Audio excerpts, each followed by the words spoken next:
Для диагностики и лечения будущих мам и новорожденных в отделениях перинатального центра созданы все условия. Об этом гостям рассказывает в процессе осмотра отделения министр здравоохранения Мария Марабханова. Здесь находятся у нас все палаты, которые они идентичные, оснащены всем повышенной комфортности для пребывания беременной женщины. Перинатальный центр оснащен новейшим оборудованием. Сюда недавно завезли около 11 эволюционных аппаратов УЗИ, которые позволят выявить патологию на ранних сроках беременности. Возможности центра будут беспредельные, делится Мария Марабханова.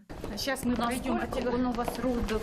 У нас мы планируем 4200 родов в этом перинатальном центре. Вот у нас 8000, да, по республике у нас 8370 родов было в прошлом году. Здравствуйте. Да. Половина родов мы сюда забираем. Да. И какой у вас ключ доезда отсюда до самого дальнего? Самого дальнего, если мы едем на карете скорой помощи, это где-то 50-60 минут. То есть вы по-любому практически...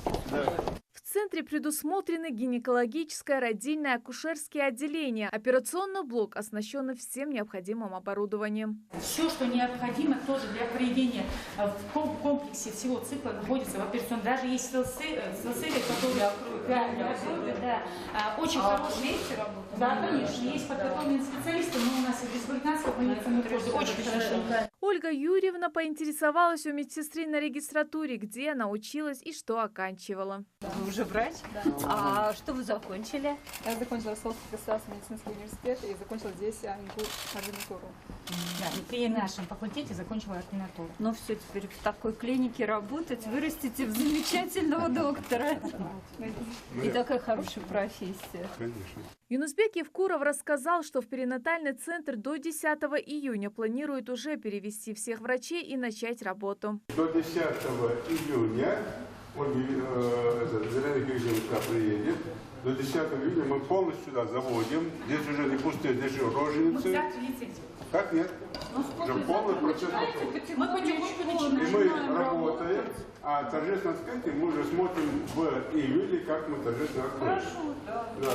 Когда здесь будет полный цикл, а не так, что ребенок пошел, а потом уже. Такие центры просто необходимы, ведь именно благодаря хорошим специалистам и наличию необходимого оборудования смогут спасти сотни жизней малышей. Перинатальный центр, он состоит из 7 этажей, дополнительно еще и цокольный этаж.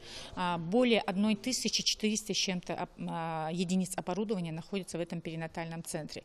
Из них более 300 оборудований – это именно дорогостоящее медицинское оборудование.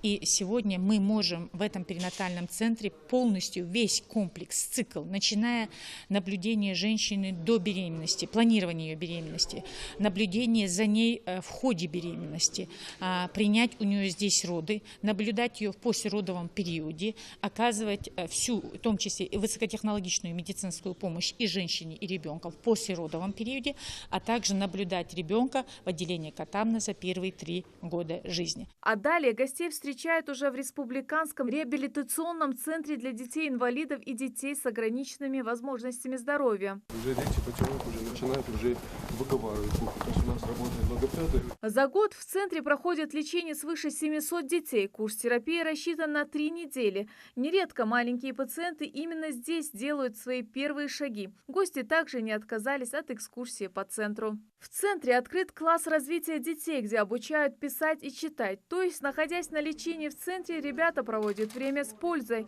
Ой, какое вы кино смотрите. О чем вы смотрите? О космосе. Я смотрела этот фильм, он очень интересный. А кто в космос хочет? Я.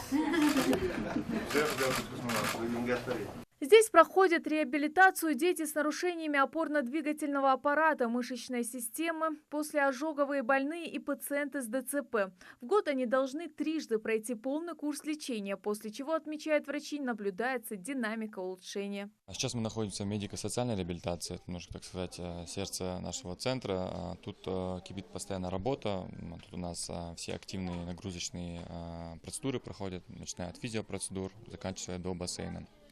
Вот.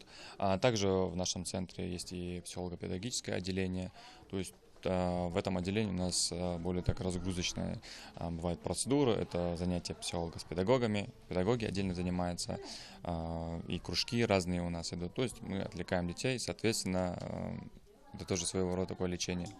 Да. В центре у нас несколько отделений. Помимо этого отделения и психолого-педагогического у нас есть дневной стационар, у нас есть стационар ночной и отделение неврологии у нас. Аналогов такого центра на Северном Кавказе еще нет, поэтому лечатся здесь уже не только дети из Ингушетии, но и из соседних республик.